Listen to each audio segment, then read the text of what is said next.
So in today's War Thunder video, I'm going to be looking at the new Battle Pass vehicles which are coming out in the game, and also looking at the Inferno Cannon Event with the 130mm derp cannon thing for China, which should be pretty interesting. As we can see right now, what you're looking at is the Kungstiger. This is going to be the top reward for this season of the Battle Pass, and it's not really that huge of a thing. It's a Tiger 2P, which we've already seen in the game. The only reason to really get this thing is because it's the only heavy tank that Sweden probably will ever have in War Thunder. So it's going to be the only way to do dailies and specials for heavy tanks, and as well as do challenges if they ever come in for the Battle Pass, where Sweden can actually participate in it. So it is definitely one of those vehicles to get if you really enjoy Sweden, or Sweden's like one of your main nations. But overall, it's a Tiger 2P. It's very weak whenever it comes to armor, even for America. Let's just say you have the Jumbo and you get M62. M62 can still go through the turret. So it's not really that heavily armored at the end of the day of things, and then also for some reason it misses out on the heat, so it's not really that great at the end of the day of things. Here's the skins for it if you really want to see it. Now remember, this does come in on tomorrow the 24th, so if you need anything left for the existing Battle Pass for the Sheridan, make sure to get it before it does kind of go out. But yeah, it's just a Tiger 2P. I mean, there's nothing really special about it. It's going to play very similar to it, except for it won't really have that big of a strong lineup for 6-7, because Sweden's 6-7 lineup is actually pretty poor. You have a BMP, and then also you have a wonderful derp cannon with the Bakang. Like, it's not really that great of like lineup. I mean, you get 2 vehicles plus 1 more if you want to bring the charioteer, but overall, that is the Kungstiger. So the next vehicle we have here is the P51C11NT. It's a very interesting one because, well, it's a copy-paste one. We've seen this one a lot. We've seen it with the David, we've seen it with Japan, and now we have it in China, which is just going to be a little bit different because this one can actually carry bombs. So you get some 500s, you get some 250s, and his 100s. But honestly, I don't really see this thing ever being used as like a cast plane.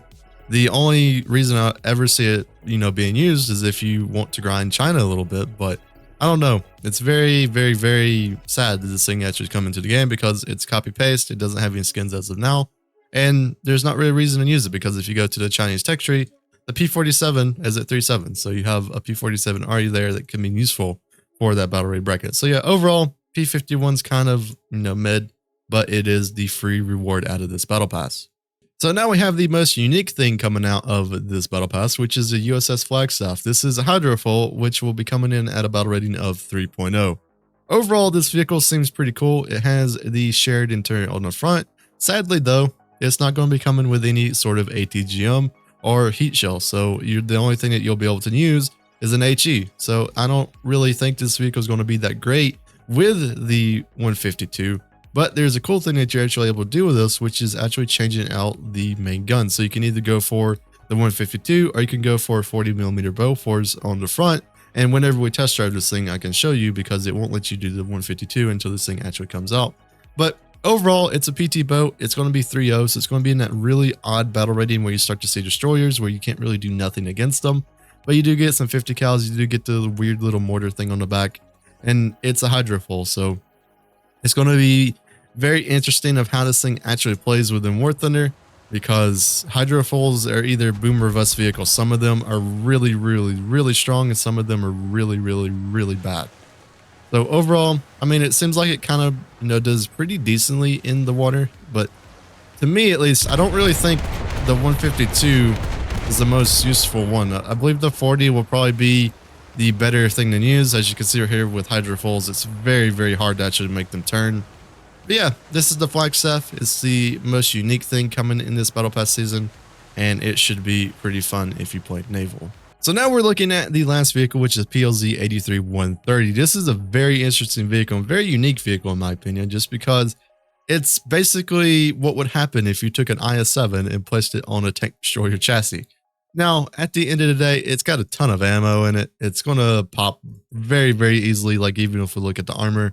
The sides of it, if you're on the side of it and you have a 50 cal, 15, on the back of it's 10, so you're easily just going to be able to like nuke this thing if you're on the side.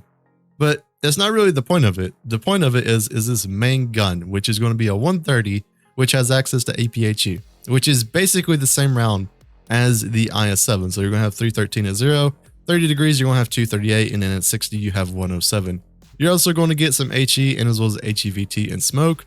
But honestly, I think that you should probably rely on the APHE the most, just because it's going to do majority of the damage. Now, the only downside to this vehicle is you're going to have a 15.5 second reload stock. Now, this is not a autoloader. I know it's a big misconception a lot of people do have. It has 2 loaders, so your loader skill will be very crucial to get this thing's reload down to, I believe it's like 11-ish seconds, if I remember correctly from the data mine. Now, it's a very cool vehicle. It's going to be a vehicle at 7.3, so it is going to see a lot of the heavy hitters whenever it comes to heavy tanks. So this gun can be put to very, very good use. I mean, as you can see right here, the turret rotation speed is going to be very poor on it, so you do have to kind of traverse the tank to actually shoot at things as well. But I don't really know many APHE rounds that can, well, for one, bounce on that, but most of the time it will go through. But as you can see right here, the reload of it is going to be one of the downsides. So you definitely want to stay at range and use the gun as, you know, as it can be. But it should go through the front of this. Yeah, there we go. It's an APHE round that can go through the front of a T62. I don't know many APHE rounds that can actually do that. And it should just be pretty good. I mean, it's a very, very good gun. I mean, it's going to be able to just nuke anything that you shoot into. It does have the 50 cal, so if you do see planes, you can shoot at them as well. Overall, I really do like this vehicle. The mobility is pretty good as well with it. It should be very unique whenever it comes to the Chinese tech tree. You won't ever see a vehicle like it. But I don't think it's ever going to be like a super meta vehicle. I think it's going to be one of those vehicles that is very just annoying because of the gun. You know, once you're pinned, most of the time you're nuked. And that's the experience that, at least for me, on the IS-7 and as well as the Object, where's that? The Object 279. Those 2 vehicles with this round is just insane. The Object 279 does have a little bit more pin, but as you can see right here, it's the same amount of pin, 313, 238, and then 107. So I do believe, like, we can test it out right now. I do believe it can actually just go through the front of the Tiger II, if I correctly remember. So it's going to be one of those vehicles that you remember that it just does like some insanity whenever it comes to the round. Yeah, as you can see right here, it can almost just go through the front of the Tiger II, but you would normally just shoot there. And as you can see, it just nukes everything.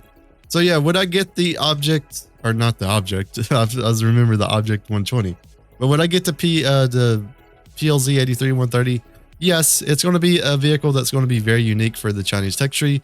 The only problem that I foresee with this vehicle is the lineups with it, because 7.3 for China is not really that great of a lineup. You don't really have much. I mean, you have to up tier it to 7.7 where you have your M48s and as well as, you know, your BMPs. But yeah, to me at least, I would recommend it. It should be very cool to actually get. And if you like these types of videos, remember to like and sub to the channel. I'll also be Twitch streaming whenever it comes to the event, so we'll be doing the event together. So if you want to hang out with that, make sure to follow the Twitch and as well as YouTube. We might start streaming on YouTube as well whenever it comes to these events. So everyone has a wonderful day, and I'll see you guys in the next War Thunder video.